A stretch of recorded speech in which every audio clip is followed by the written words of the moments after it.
Poor girl begs millionaire to adopt this baby. The story will move you to tears. With tears in her eyes, she begs to keep her brother by her side.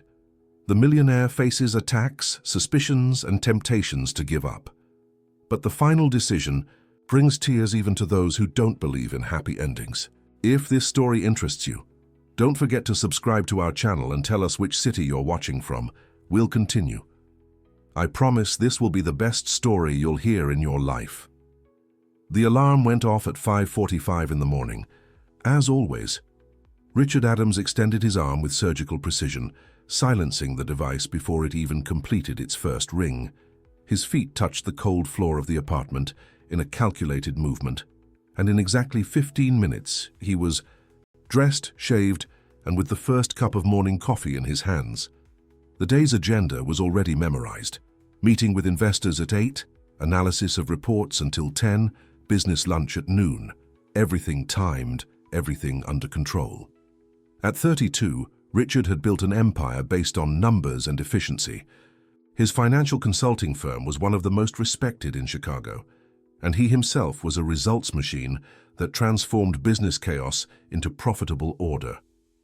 His personal life followed the same logic: minimalist apartment, uncomplicated relationships, decisions based only on concrete data. That Monday morning, he went down to the parking garage as he had done for 5 years, greeted the doorman with a polite but distant nod, and headed to the office by the same optimized route he had calculated to avoid traffic. Everything was going according to plan until, turning onto Wabash Avenue, he saw something that wasn't in his predictability spreadsheets. Girl of approximately 8 years old was sitting on the sidewalk, hugging a baby who couldn't have been more than a year old. Both looked exhausted, and the older child was rocking the little one with mechanical movements, as if she had been doing it for hours. The traffic light turned red, and Richard found himself observing the scene through the windshield. The girl raised her eyes, and for a second their gazes met. There was something in her expression that destabilized Richard's entire morning order. It wasn't desperation or pleading, but a responsibility too heavy for such small shoulders. She quickly looked away, turning her attention back to the baby who was beginning to cry. The light turned green, but Richard couldn't accelerate immediately. Other cars honked behind him, forcing him to move forward. Throughout the morning, the image of the two siblings haunted him. In the meeting with investors, while presenting growth charts, he thought about the girl's tired eyes. During the analysis of reports, he mentally calculated how old she must be to carry that responsibility. Alone. At the business lunch, he pretended to pay attention to conversations about mergers and acquisitions, but his mind always returned to the same corner of Wabash Avenue. At 5 in the afternoon, contrary to all his habits, Richard cancelled his remaining appointments and drove back to the location where he had seen the children. They were no longer there. He parked and walked a few blocks, searching without admitting to himself that he was searching. He asked some shopkeepers, described the children, but no one had particularly noticed them. He returned home with a strange feeling, as if he had left something important undone. He prepared dinner following his usual routine, but ate distractedly, looking out the window at the city lighting up. He tried to work on some reports, but the words jumbled on the screen. At 11 at night, he gave up and went to bed, but sleep was slow to come. The next morning, he left home 15 minutes earlier than normal, taking an unnecessary detour via Wabash Avenue. He found them on the same corner. The girl was awake, but the baby was sleeping in her arms. This time, Richard stopped the car and got out. "Good morning," he said, approaching carefully so as not to frighten her. The girl recognized him immediately and stiffened, pressing the baby against her chest. "We're not asking for anything, mister." "I know," Richard replied, crouching down to be at her level. "What are your names?" She hesitated for a long moment. "I'm Molly, and he's Danny." "Molly and Danny," Richard repeated, as if memorizing important information for a meeting. "Have you been here since yesterday?" Molly nodded, but didn't offer more details. Richard noticed that she was wearing the same clothes as the day before, wrinkled and dirty. The baby was clean, but clearly hungry, making small, restless movements. even while sleeping. "Did you have breakfast?" "We don't need charity," Molly replied, but her voice trembled slightly. Richard understood that he needed a different approach. At the company, he dealt with suspicious people every day, but this situation required something that his professional skills didn't cover. "It's not charity. It's just that I was going to have breakfast at that bakery over there, and eating alone is kind of boring. If you want to keep me company." Molly studied him for a few seconds, evaluating his intentions. Finally, she nodded almost imperceptibly. At the bakery, Richard ordered bread, juice, and fruit, watching how Molly ate with controlled haste, always, attentive to the baby who had awakened and was now observing her with big, curious eyes. Danny didn't cry, but he was clearly very small, and Richard wondered how an 8-year-old girl managed to care for him alone. "Where do you live?" he asked delicately. Molly swallowed the piece of bread and looked away. "We live in various places." Richard understood that he shouldn't push the subject at that moment. He finished eating in silence, observing the dynamic between the siblings. Molly divided her bread with Danny, breaking off small pieces that he eagerly sucked on. She cleaned his face with a naturalness that demonstrated practice, adjusted his position in her lap when he seemed uncomfortable, whispered low words when he made any noise. "Do you need anything?" Richard asked as they stood up. "No," Molly replied quickly, but then added, almost whispering, "Thank you for breakfast." Richard gave her his business card, though he knew an 8-year-old girl probably wouldn't know what to do with it. "If you need anything at all, my name is Richard. The phone number is right there." He left them at the same corner and went to work, but throughout the day he couldn't fully concentrate. Between meetings, he found himself wondering where they would spend the night, if Molly knew how to properly care for the baby, if they had a safe place to sleep. When leaving the office, he returned to the corner once more, but they weren't there. He searched the adjacent streets, asked the shopkeepers again, but got no information. The feeling that he should have done something more accompanied him all the way home. It was almost midnight when he decided to take one last drive around the area. He found them in a side alley, huddled inside a large cardboard box that Molly had managed to find somewhere. She wasn't sleeping.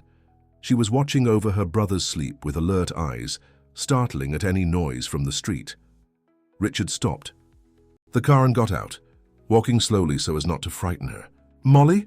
She raised her head, recognizing him even in the dim light. "We're not doing anything wrong." "I know," he said, crouching down again, "but it's not safe for you to spend the night here." "We manage." "I'm sure you do," Richard agreed. "But Danny is very small. He could get sick if he sleeps in the cold." Molly looked at her brother, who slept restlessly in her arms, and Richard saw that she was fighting an internal battle. "I take care of him." "You take very good care of him," Richard affirmed sincerely. "But tonight, how about if you stayed somewhere warm and safe, just for tonight?" Molly remained silent for several minutes, clearly weighing the risks. Finally, she murmured, "And tomorrow?" "We'll see tomorrow," Richard replied, a phrase that would never come out of his mouth in a professional context, where everything always needed to be planned in advance. The decision to take 2 unknown children home contradicted all the safety protocols and common sense that Richard religiously followed. But when Molly finally nodded and picked up Danny, he knew there was no alternative. Something had changed inside him since that first glance the previous morning, a change that his charts and spreadsheets couldn't explain or reverse. Richard's apartment had been designed for a person who lived methodically and solitarily. Furniture, with straight lines, neutral colors, each object in its designated place, no trace of disorganized or unpredictable life. When the elevator doors opened on the 15th floor, and he walked down the hallway carrying a bag with basic supplies, followed by Molly holding Danny with protective care, he understood that he was about to violate all the rules of his controlled world. "It's here," he said, opening the door and turning on the lights. Molly entered slowly, her eyes scanning the environment with a mixture of admiration and discomfort. Everything was very white, very clean, very silent. Danny began to move in her arms, making small noises that echoed through the space, amplified by the minimalist acoustics. "You can use the guest room," Richard said, guiding them down the hallway.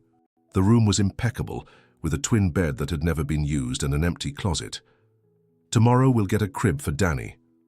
Molly placed her brother on the bed with extreme care, building a barrier of pillows around him. "He won't fall," she explained, noticing Richard's concerned look. "I always do it this way." The first few hours were a silent negotiation of territories and routines. Richard offered a hot bath, clean clothes he had quickly bought at the 24-hour pharmacy, warm milk for Danny. Molly accepted everything with formal politeness, but maintained emotional distance, as if executing a temporary protocol that would soon come to an end. During the night, Richard couldn't sleep. He heard noises coming from the next room, small footsteps, whispers, Danny's muffled crying being calmed by his sister. Around 3 in the morning, he got up and walked to the half-open door. Molly was awake, holding the baby and humming a low melody he didn't recognize. "Is everything okay?" he whispered. "He has nightmares sometimes," Molly explained without raising her eyes, "so I sing until he goes back to sleep." Richard stood in the doorway, observing this girl who had taken on responsibilities that many adults couldn't bear. "Don't you ever sleep?" "I sleep a little when he sleeps," she replied, as if it were the most natural thing in the world. The next morning, Richard cancelled his morning appointments and went out to buy basic items, a portable crib, diapers, bottles, clothes in the approximate sizes he had estimated. When he returned, he found Molly cleaning the kitchen table with paper towels, while Danny watched everything from the chair where she had improvised a safe seat with pillows. "You don't need to clean," Richard said, unloading the purchases. "We make a mess, we clean it up," Molly responded with a simple logic that made him realize how she had developed an absolute sense of responsibility. Assembling the crib became a joint project. Molly carefully observed each step, asking precise questions about the stability of the parts, personally testing each lock before considering the furniture safe for her brother. Richard discovered that despite her young age, she possessed impressive practical knowledge about childcare. "Where did you live before?" he asked, while adjusting the last screw. Molly paused for a few seconds. "With Grandma Celia, but she got sick and went to the hospital. Then a lady came who said she was going to take us to a temporary place, but they wanted to separate me and Danny." "Separate you?" "They said he was too small, that he needed a family that knew how to take care of a baby, and I would go to another place with children my age." Molly tested the crib's railing with force. "So I took him and we left." Richard understood that the children had run away from the social assistance system. The situation was more complex than he had initially imagined, but Molly's determination to keep the family together touched something deep in his chest. "How long have you been alone?" "About 2 weeks. 2 weeks, an 8-year-old girl taking care of a baby alone on the streets of Chicago." Richard felt a mixture of astonishment and admiration that destabilized his certainties about capability and responsibility. The following days established an improvised routine. Richard woke up at his usual time, but now shared breakfast with Molly and Danny.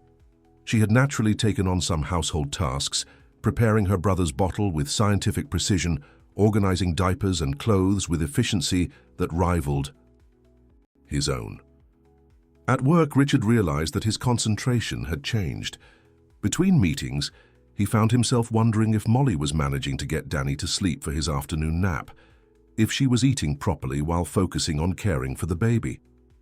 He began arriving home earlier, bringing ready-made dinners and ingredients she had mentioned liking. The first crisis came at the end of the first week. Danny developed a fever during the night, and Molly entered a state of controlled panic that Richard recognized as the behavior of someone accustomed to facing emergencies alone. She had cooled the baby with damp cloths, monitored his temperature with the palm of her hand, tried all the techniques she knew before waking Richard at 4 in the morning. "He's very hot," she said, trying to keep her voice steady but with tears in her eyes. Richard had never dealt with sick children, but his ability to make quick decisions under pressure worked perfectly.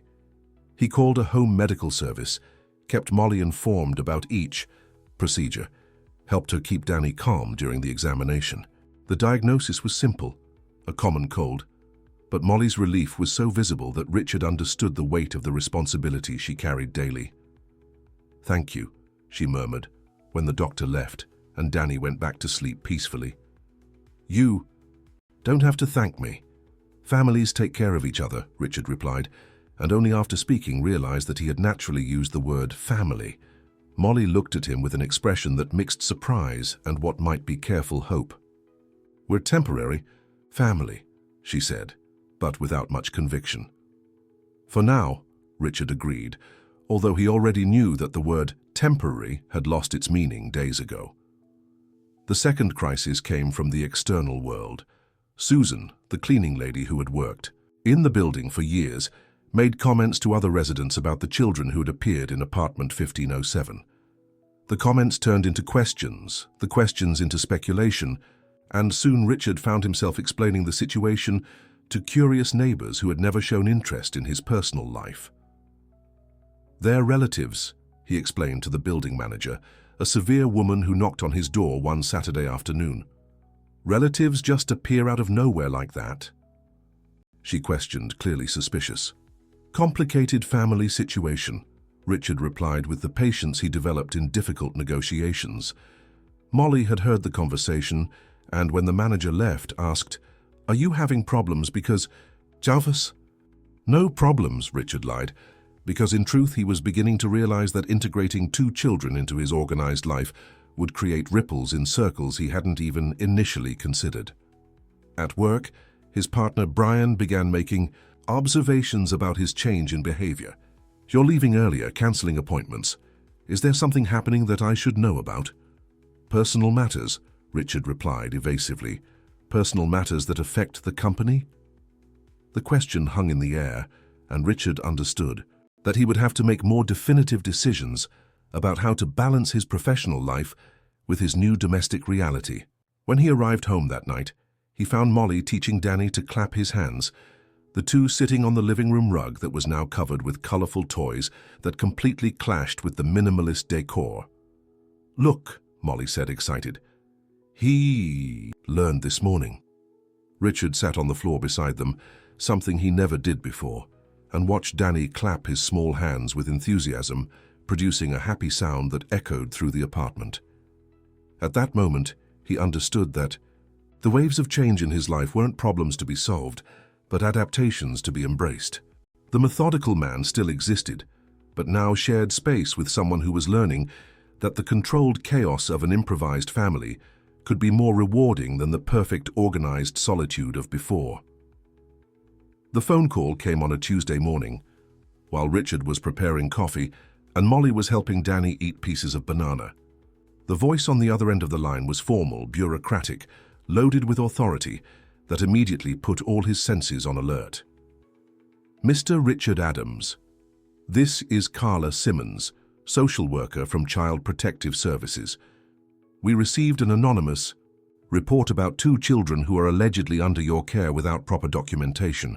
We need to schedule a visit to verify the situation." Richard's world stopped for a few seconds. Molly, who was concentrated on cleaning Danny's face, noticed his expression and immediately became tense, with that sharpened perception that vulnerable children develop to detect danger. "Of course," Richard replied, forcing a tone of tranquility he didn't feel. "When would be convenient?" "Tomorrow at 2 in the afternoon.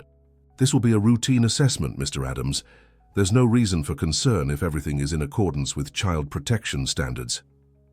After hanging up, Richard stood motionless in the kitchen, processing the implications. Molly approached, slowly, carrying Danny in her arms. "It was about us, wasn't it?" she asked in a small voice that contrasted with her usual maturity. Richard nodded, deciding that honesty would be more productive than false reassurance. "A social worker is going to come here tomorrow to talk with you. Are they going to separate us?" The question came out as a desperate whisper. "I won't let that happen," Richard said with a conviction that surprised him in its intensity. The rest of the day was dedicated to frantic preparations. Richard cancelled meetings, researched online about adoption procedures and temporary guardianship, called a lawyer specializing in family law. Molly, for her part, entered a mode of hypervigilance, obsessively organizing Danny's things, rehearsing answers to possible questions, instructing her brother to be on his best behavior. "If they ask if you're happy here, you say yes, okay?" she whispered to Danny, who obviously didn't understand the words but reacted to his sister's anxious tone by becoming restless. At the company, Richard faced the first serious confrontation with Brian, his partner. The conversation took place in the meeting room with the doors closed and the carefully controlled tone that both used for delicate discussions. "Richard, I need to understand what's going on. You've been different for weeks, leaving early, distracted in meetings, and now you've cancelled 3 important appointments in a single day. These are personal issues that I'll resolve soon." Personal issues that involve 2 children who appeared in your life out of nowhere. Brian crossed his arms, assuming the posture he used for difficult negotiations. "You think I don't know? The manager of your building is married to Mark from accounting. Information circulates, Richard." Anger rose in Richard's throat like hot lava. "Are you investigating me? I'm protecting our company. If you're involved in some irregular situation with minors, this could affect our reputation, our contracts, our credibility in the market." "There's nothing irregular. I'm taking care of 2 children who needed help. Without proper documentation? Without going through the appropriate agencies? Richard, you're too intelligent not to understand the legal implications of this." The discussion quickly escalated, with Brian questioning Richard's judgment and insinuating that he had lost his professional focus. Richard defended his decisions with a vehemence that revealed how important those children had become to him. The meeting ended without resolution, but with a tension that would permanently change the dynamic of the partnership. At home, Richard found Molly quieter than normal. She had prepared a simple dinner, a skill she had developed out of necessity, and had organized all the documents she possessed about herself and Danny in a clean folder on the table. "I found his birth certificate and my school records up to 2nd grade, she said, showing the papers with sad pride. "Grandma Celia always said that documents are important." That night, Richard stayed up late, preparing arguments, organizing proof of income, calculating how to demonstrate financial and emotional stability to care for 2 children. Molly didn't sleep either, and he could hear her talking quietly to Danny, explaining to the baby that they might need to be very brave the next day. The social worker's visit was a test of nerves for everyone involved. Carla Simmons was a middle-aged woman, experienced, who entered the apartment with eyes trained to detect signs of neglect, abuse, or inadequacy. She spoke first with Richard, asking questions about his motivation, financial stability, experience with children, support network. "Do you understand that caring for 2 children, especially one with a history of social vulnerability and a baby, requires specific preparation?" "I'm learning every day," Richard answered honestly. "And your professional situation? We have information that there is instability in your company." Richard felt his heart accelerate, realizing that Brian had gone further in his investigations than he had imagined. "My professional situation is stable. I've been a partner in the company for 8 years. The conversation with Molly was more delicate. Carla used a soft but professional tone, asking about routines, food, medical care, if she felt safe, if there was anything that worried her. "Richard is nice," Molly said, choosing her words carefully. "He bought a crib for Danny, takes us to the doctor when needed, and lets me take care of my brother." "Do you feel that you need to take care of your brother?" "I've always taken care of him, since our mom left when he was very little." Carla made several notes, examined the apartment, checked the safety of the furniture, the organization of medications, the adequacy of the space for children. When she left a feeling of uncertainty that hung over the house like a heavy cloud. "How do you think it went?" Richard asked after she left. "She didn't seem angry," Molly offered with cautious optimism. 3 days later came the call that Richard feared. Carla informed him that, although there were no signs of mistreatment or neglect, the situation needed to be regularized through the proper channels. The children should be transferred to a temporary foster family while the legal procedures for a possible adoption were processed. But can they stay together? Richard asked, holding the phone tightly. We'll do our best, but I can't guarantee it. Babies and older children have different needs, and not all foster families are prepared for both. Richard hung up the phone with trembling hands. Molly was in the living room pretending to play with Danny, but he realized that she had heard the entire conversation. They're going to separate us, she said without looking at him. No. Richard replied with a determination that came from a deep place he didn't know he possessed. I won't let that happen. That night, after the children went to sleep, Richard made calls to lawyers, researched legal precedents, calculated costs, and timeframes. He understood that he would have to officially enter the adoption process, facing all the bureaucracy, psychological evaluations, mandatory courses, regular inspections. It would be a long and uncertain path, but it was the only one that could keep Molly and Danny together and with him. At the company, Brian had called an extraordinary meeting with the other minority partners.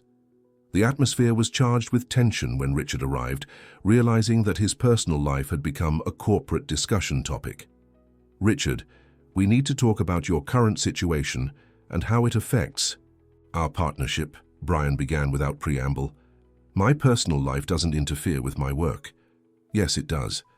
You're involved in a complex legal process, your concentration has decreased, and your public image can affect our clients. Some are already asking questions. The meeting stretched for 2 tense hours, with discussions about fiduciary responsibility, corporate image, and the possibility of Richard temporarily stepping away from the company's leadership. He defended his position with the same tenacity he used to close difficult deals, but left knowing that his professional life was also in transformation. When he arrived home, he found Molly sitting on the living room floor, teaching Danny to stack colored wooden blocks. The domestic scene dramatically contrasted with the corporate tension he had left behind. There was the reality that really mattered. 2 children who had completely changed his existence and whom he wasn't willing to lose, regardless of the professional or personal consequences that decision might bring. The adoption qualification process proved to be an emotional and bureaucratic labyrinth that tested every fiber of Richard's determination. For 6 months, he underwent psychological evaluations that dissected his childhood, his motivations, his deepest fears. He participated in mandatory courses where he learned about child development, abandonment trauma, parenting techniques he never imagined he would need to master. Molly and Danny were temporarily placed with a family close to Richard's apartment, a solution that Carla Simmons managed to arrange to keep them together. Every day after work, Richard visited them, bringing dinners, helping with homework, maintaining the routine they had established. Molly adapted with the resilience he already knew in her, but her eyes always sought confirmation that this separation was really temporary. "Do you still want us to come back?" she asked on a rainy afternoon while Danny slept in her lap. "More than anything else in the world," Richard replied, and at that moment understood that this was the most absolute truth he had ever uttered. At the company, the tension with Brian had reached the breaking point.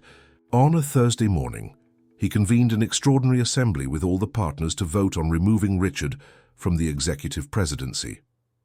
"It's not personal, Richard," Brian said before a meeting table full of embarrassed faces, "but your current situation is affecting our ability to focus on business. We need leadership that's totally dedicated." "You're removing a founding partner because he decided to adopt 2 children?"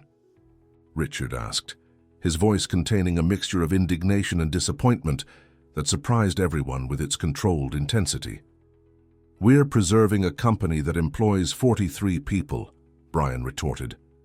The vote was close, but the result sealed Richard's removal from executive functions, maintaining only his shareholder participation.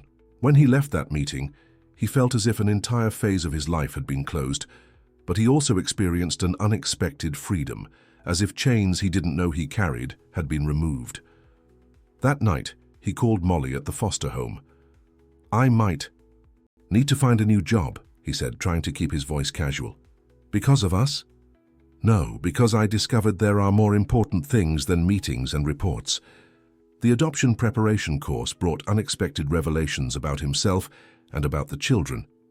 In one of the sessions, when they were discussing life stories, Molly finally told details about the past she had kept as painful secrets. Her mother had disappeared when Danny was only 3 months old, leaving them with their grandmother who, despite her immense love, was sick and had limited resources. Grandma Celia always said that family isn't just who has the same blood, Molly shared in a voice that trembled slightly. It's who stays when things get difficult. Richard realized that this 8-year-old girl understood about loyalty and unconditional love more than many adults he had met in his professional life. The psychologist responsible for the final evaluation was direct in her observations. "Mr. Adams, it's evident that there is a genuine bond between you, but I need to know if you're prepared for the long-term challenges. Children who have experienced abandonment may present trust difficulties, regressive behaviors, special needs for emotional security. I'm prepared to learn to deal with whatever is necessary," Richard replied. "And if your financial situation becomes more complicated, I'm already organizing a plan B. I have savings, contacts in the market, and capability doesn't disappear because I left a specific company." During this period, Richard discovered that some of the employees from his former company had been uncomfortable with the decision to remove him. 3 of the best consultants resigned and approached Richard to propose creating a new company. "We saw how you changed in recent months," said Patricia, a senior analyst who had worked with him for 5 years. "You became more human, more genuine. We want to work with this version of you." The proposal was tempting and practical. With his experience and the competent team, they could establish a boutique consultancy, smaller but more specialized. More importantly, he could structure the hours to be more present in the children's lives. When Molly heard the news during one of the visits, her eyes shone with something Richard hadn't seen in months: genuine hope. "Does that mean you'll have more time for us when we come back?" "When you come back, I'll have all the time in the world," he promised. The day of the final hearing arrived on a sunny September morning.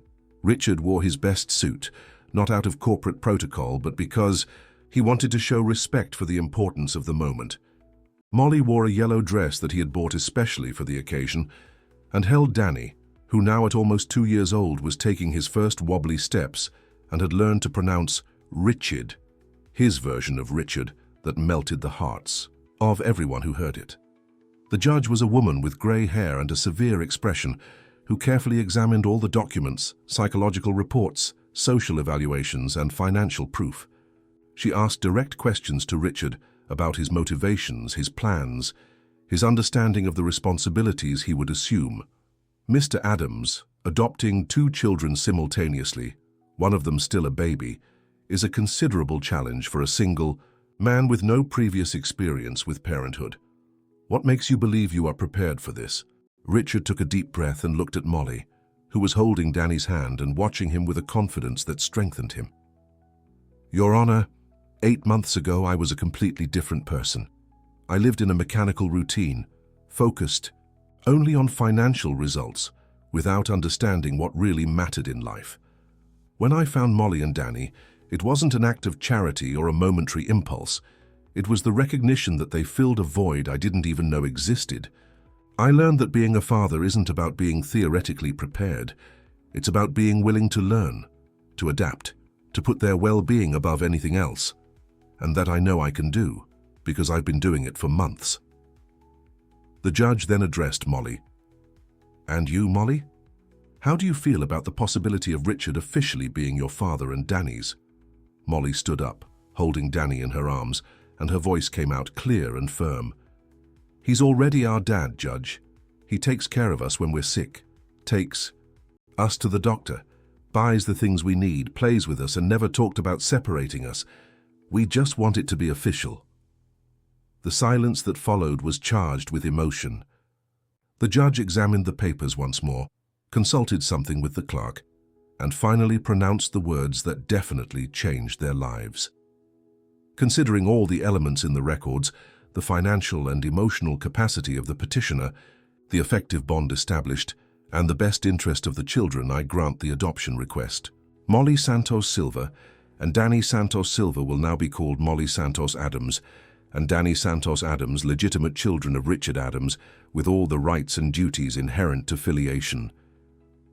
Richard felt tears roll down his face without any attempt to contain them. Molly jumped from her chair and ran to hug him, while Danny clapped his little hands without fully comprehending the moment, but reacting to the contagious joy around him. Outside the courthouse, Richard carried Danny in his arms while Molly held his free hand, walking to the car as if it were the most natural thing in the world. "Now we're a real family," Molly said, swinging her legs from the back seat. "We always were," Richard corrected. "We just made it official." 6 months later, the new consulting firm was thriving. Richard had discovered that working with a smaller and more united team on flexible schedules that allowed him to pick up the children from school and follow their activities was infinitely more rewarding than the endless corporate race he had lived before. Molly had adapted magnificently to the new school, standing out for her intelligence and maturity, but also finally learning to be a child at appropriate moments. Danny grew healthy and happy, developing the extroverted personality of a child who had always felt safe and loved. The apartment had completely lost its minimalist impersonality. The walls now displayed children's drawings, family photos, a calendar full of notes about medical appointments, school presentations, and friends' birthdays. The living room table served both for financial spreadsheets and for homework and art projects. On a Sunday morning, while preparing pancakes and watching Molly teach Danny to build towers of colored blocks, Richard understood that this seemingly common domestic scene represented the most important achievement of his life. He had traded organized solitude for loving mess, absolute control for the daily adventure of being a father, and discovered that love doesn't diminish when divided, it multiplies. "Dad, Danny managed to make a tower of 10 blocks, Molly announced, proud of her brother. "Dad." The word still surprised him sometimes with the sweetness and responsibility it carried. Richard crouched beside them to admire Danny's architectural construction, and at that moment knew that he had found his true purpose. There were no more spreadsheets to predict the future, rigid schedules to control every minute, or quantifiable goals to measure success. There were, yes, 2 children who depended on him, trusted him and loved him unconditionally. There were rushed mornings to not be late for school, nights of invented stories, weekends at the park, midnight fevers, first tooth coming in, first new words, small daily victories that didn't fit in any corporate report. The family that had been built by chance and maintained by deliberate choice was now official and eternal. Richard Adams had discovered that true success wasn't measured in numbers, but in the capacity to transform lives, including his own, through unconditional love and absolute dedication. The end. Dear listeners, we hope that the journey of Richard, Molly, and Danny has deeply touched your hearts. This story shows us that true family isn't born only from blood, but from love, dedication, and the daily choice to remain united. To continue experiencing such intense emotions, we've prepared a special playlist with equally moving stories that explore the different faces of family love and the transformations it can generate in our lives. Find this special selection by clicking here. If this narrative moved you as much as it moved us in creating it, don't forget to subscribe to our channel and leave your like on the video. Every day we bring unique stories that reveal the beauty and complexity of human existence.